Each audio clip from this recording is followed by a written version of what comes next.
अध्याय 16 सूत्र 10 अष्टावक्र महागीता। इसमें अष्टावक्र जी कहते हैं, जिसमें ममता है वह न योगी है न ज्ञानी है। इन दोनों में ही ममता और अभिमान नहीं होता। इन सूत्रों में ज्ञानी और योगी इन दो शब्दों का प्रयोग किया जाता है, साथ ही अहंकार और स्नेह का। अभिमान का संबंध मैं से है, जबकि ममता का मेरा से है। योग शब्द का प्रयोग साधक के लिए है। योग का अर्थ है जुड़ना, और जुड़ने के लिए दो का होना आवश्यक है। साधक के लिए द्वैत जरूरी है। दो के बिना साधना कैसी? जब तक द्वैत है तब तक ममता रहती है। मेरेपन के लिए जरूरी मैं के अलावा दूसरे का भी होना, और जब तक दूसरा है दुख रहेगा ही। ममता में दूसरे के अस्तित्व के साथ अस्तित्व को जोड़ा जाता है। इस प्रकार मैं का अस्तित्व सापेक्ष हो जाता है। और ज्ञानी वह है जिसकी अद्वैत से निष्ठा है। ज्ञानी में मेरा भाव नहीं होता, यह तो स्वतः सिद्ध है। इसमें ऐसा भाव नहीं रहता कि मैं शरीर हूँ। शरीर का अर्थ यहाँ विशाल, सूक्ष्म और कारण इन तीनों शरीरों के संदर्भ में है।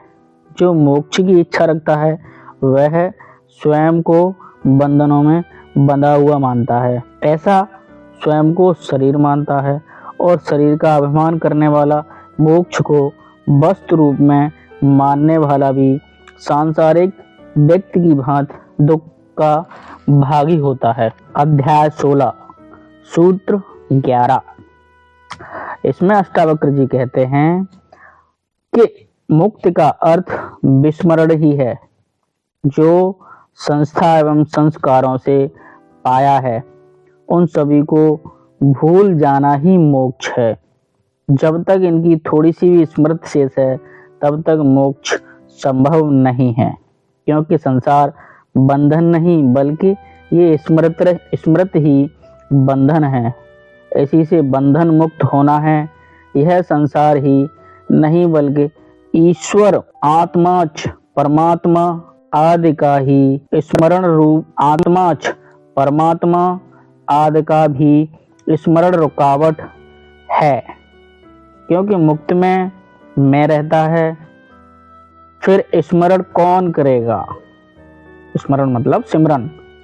स्मरण का अर्थ है दो विद्यमान हैं, पहला स्मरण करने वाला और दूसरा जिसको स्मरण किया जाता है, अतः दो के रहते मुक्त नहीं है।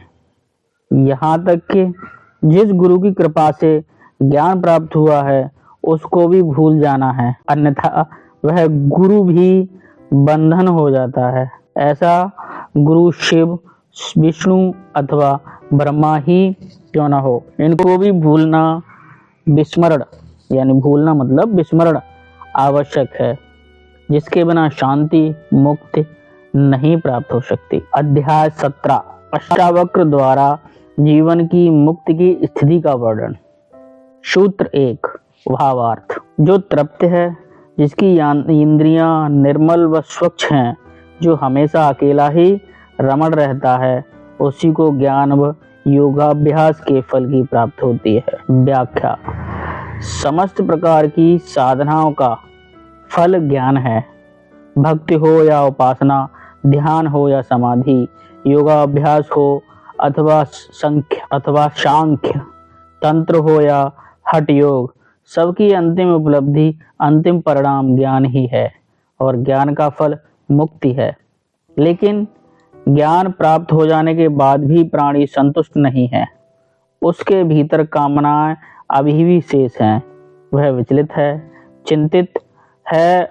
तो इसका अर्थ है ज्ञान प्राप्त करके भी वह उसका पूरा लाभ प्राप्त नहीं कर सका है, उसे इस ज्ञान का फल मिला ही नहीं।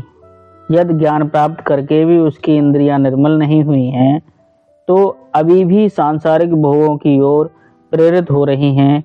यदि वह अकेला रहने से डरता है, वह समूह में ही रहना चाहता है, आश्रम मठ बनाकर अनेक शिष्यों के साथ उनमें अभिमान को शांत करता है तो वह उसे आत्मज्ञान का लाभ हुआ ही नहीं है।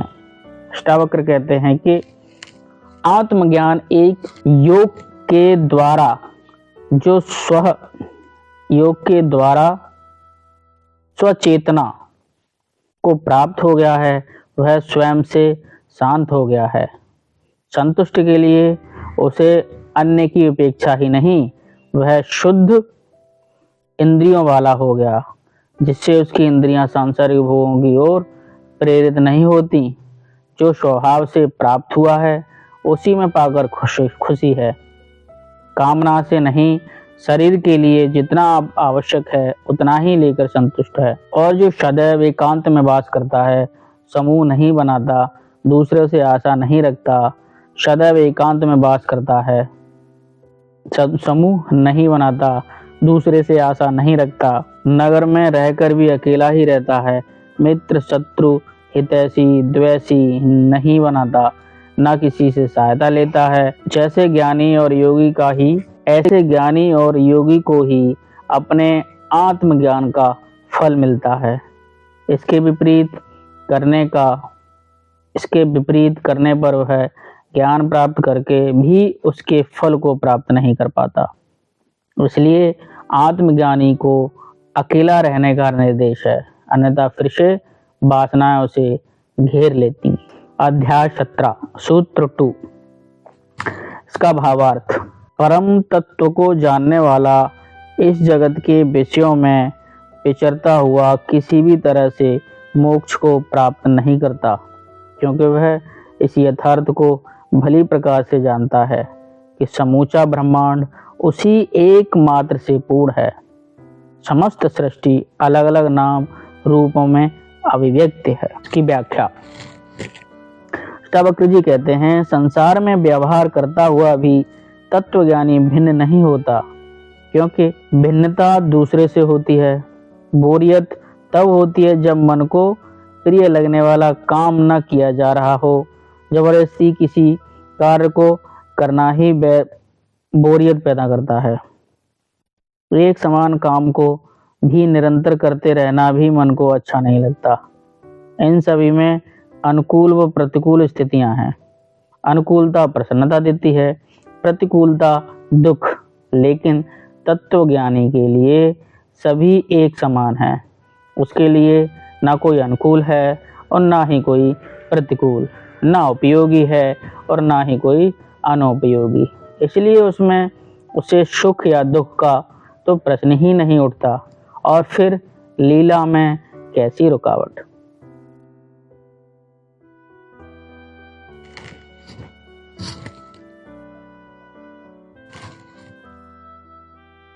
सूत्र 3। अष्टावक्र जी कहते हैं, इस संसारी विषयों में आनंद है, इनसे सुख प्राप्त होता है, यह विवाद रहित है।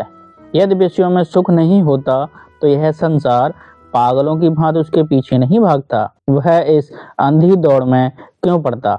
इस संसार में सुख आनंद है, यह संसारी व्यक्ति का अपना अनुभव है, इसी कारण वह दौड़ धूप करता रहता है। लेकिन कुछ मूर्खों ने इस संसार को दुख कहकर उससे भागने की बात कही। क्या किसी को इस संसार को छोड़ने से सुख मिला? इसी कारण से इन व्यक्तियों की स्थिति बड़ी शोचनीय हो गई। छोड़ दिया सब कुछ, मिला कुछ भी नहीं। प्रत्यक्ष को छोड़कर परोक्ष की इच्छा में दौड़ने वाला मूर्ख के सिवाय और कोई नहीं हो सकता। त्यागना पाने की शर्त नहीं है। अष्टावक्र यहाँ इसी बात को स्पष्ट करते हुए कहते हैं कि विषयों के सुख क्षणिक हैं, अस्थायी हैं। इन सुखों को पाने के लिए अनेक अनैतिक कार्य करने पड़ते हैं, जिनका फल भुगतने में दुख होता है। इस संसार में कोई ऐसा सुख नहीं जिसके साथ दुख न जुड़ा हो। ये सभी सुख स्थायी नहीं हैं। केवल आत्मा के आनंद का सुख ही स्थायी है, क्योंकि आत्मा का सुख स्वयं का है, इसमें कोई दूसरा नहीं होता। इसी कारण जिसने आत्मा का स्थायी सुख प्राप्त कर लिया उसे संसारी सुख व्यर्थ लगते हैं। इसी कारण से वह इन सुखों में कभी भी रुचि नहीं लेता।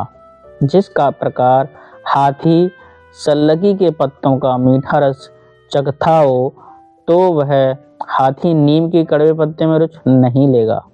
लेकिन कई अज्ञानियों ने इसके विपरीत चलना आरंभ किया कि पहले त्यागो तभी कुछ मिलेगा। इससे संसार में विकृति उत्पन्न हुई है। छूट भी गया और मिला भी कुछ नहीं। ऐसा उपदेश संसार के लिए वरदान नहीं, अभिशाप है। अध्याय 7 सूत्र 4। इसमें अष्टावक्र जी कहते हैं कि महर्षि अष्टावक्र का सारा उपदेश साधना सूत्र नहीं है, बल्कि सिद्ध व्यक्ति आत्मज्ञानी के लिए कहे गए सूत्र हैं कि आत्मज्ञानी का व्यवहार किस प्रकार का होता है। यह आत्मज्ञान की कसौटी है। इन्हें साधना के रूप में लेने पर वह चूक जाएगा। जो इनको साधना सूत्र मान लेता है वह विचलित होगा ही। सब कुछ का त्याग करने से आत्मज्ञान नहीं हो जाता।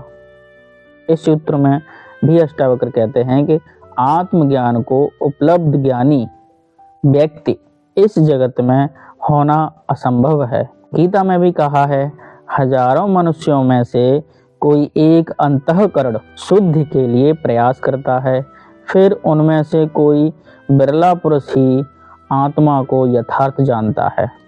ऐसे आत्मज्ञानी भोगे हुए विषयों में प्रीत नहीं रखते, क्योंकि वह स्मृति से ही मुक्त हो जाते हैं।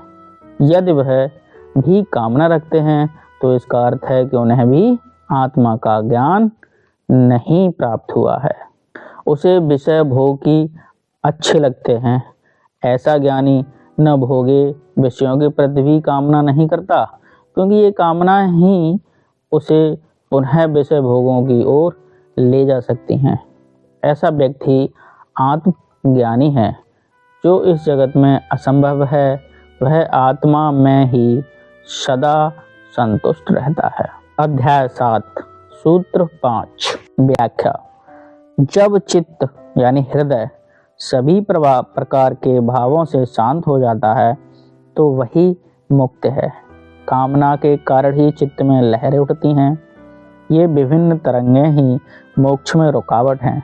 ये तरंगें सांसारिक विषय वासनाओं की हो या मोक्ष प्राप्ति की आकांक्षा की हो, हैं तो तरंगें ही।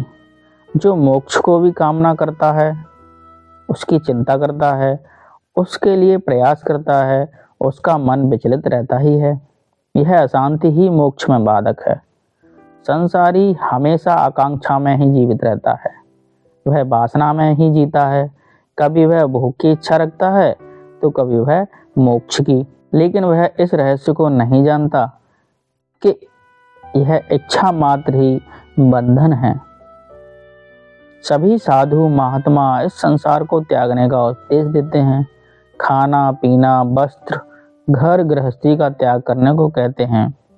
दीक्षा मंत्र आदि दे देकर साधु बनाने में लगे हैं, लेकिन कोई भी इस रहस्य को नहीं बताता कि संसार बंधन नहीं, तुम्हारी कामनाएं मात्र ही बंधन है और इनका त्याग ही मुक्ति है। इसलिए अष्टावक्र कहते हैं कि भोग और मोक्ष दोनों के प्रति किसी भी प्रकार की इच्छा नहीं रखती है। ऐसा व्यक्ति ही मुक्त है। लेकिन ऐसा बिरला पुरुष ही मिलेगा। केवल आत्मज्ञानी ही ऐसी स्थिति होती है। केवल आत्मज्ञानी की ही ऐसी स्थिति होती है। अज्ञानी तो दोनों में ही इच्छा रखने वाला होता है। अध्याय 17 सूत्र 6 व्याख्या। आत्मज्ञानी ही उदार हृदय वाला होता है, क्योंकि उसी को इस संसार में एक आत्म ही दिखाई देती है। उसे विभिन्नता कहीं दिखाई नहीं देती। अज्ञानी को सब विविधता ही दिखाई देती हैं, जिससे उसके प्रत्येक कार्य का लक्ष्य होता है। वह फल प्राप्त करना चाहता है, इच्छाओं और कामनाओं से ग्रसित रहता है। उसमें त्याग और ग्रहण का भय बना रहता है, इसलिए वह मुक्त नहीं है, न उदार हृदय वाला हो सकता है। केवल आत्मज्ञानी ही धर्म अर्थ काम और मोक्ष तथा जीवन और मृत्यु के प्रति भी ग्रहण और त्याग की भावना नहीं रखता। न इन्हें ग्रहण योग्य समझता है, न त्याग, न इन्हें निंदित समझता है न प्रशंसनीय, न इन्हें घृणित समझता है न उपयोगी। आत्मज्ञानी की ही ऐसी स्थिति होती है, अतः वही जीवन मुक्त है। ऐसी अवस्था को प्राप्त होना ही मोक्ष है। अध्याय 17 सूत्र 7 व्याख्या। संसार में अनेक ऐसे लोग हैं जो दृष्टि की स्थिति और विलय से बड़े परेशान हैं, जैसे कि सारा संसार उन्हीं के चलाने से चल रहा है, इन्हीं के विचारों, नियमों और मान्यताओं से चल रही है। यदि ये न होते तो इस दृष्टि का अस्तित्व ही न होता। ऐसे व्यक्ति ही इस जगत को सदा भयभीत करते रहते हैं कि सृष्टि में प्रलय आने वाला है, 20वीं शताब्दी के अंत तक प्रलय हो जाएगा और फिर नए युग की शुरुआत होगी। सतयुग आएगा, अत्याचार बढ़ रहे हैं, अतः अवतार होगा जो पापियों और अत्याचारियों को दंड देगा। कुछ ऐसे व्यक्ति भी हैं जो दुनिया की वर्तमान स्थिति से बड़े चिंतित हैं। वे कहते हैं, आज की दुनिया सबसे निकृष्ट है। जितनी चोरियां, हत्याएं, बलात्कार, डकैतियां, भ्रष्टाचार, रिश्वतखोरी, शोषण, अनैतिकता, झूठ, धोखा, फरेब, बेईमानी आज है, इतनी पहले कभी नहीं थी। व्यक्ति पतन की चरम सीमा पर पहुंच चुका है, वह पशु से भी ज्यादा बदतर हो गया है। अष्टावक्र कहते हैं कि इन दोनों ही प्रकार की धारणा वाले व्यक्ति दुखी एवं परेशान है। वह ज्ञानी ही धन्य है जिसमें ना तो संसार के विषय की इच्छा है, ना इसकी स्थिति के प्रति द्वेष है, क्योंकि वह जो साक्षी हो गया है, दर्शक मात्र है, राग द्वेष आसक्ति विषक्ति से मुक्त हो गया है। इसलिए ना तो वह अधिक पाने की आशा रखता है और ना कम मिलने पर दुखी होता है, बल्कि जो स्वभाव से प्राप्त है या मिल जाता है उसी से अपना जीवन यापन सुख के साथ करता रहता है।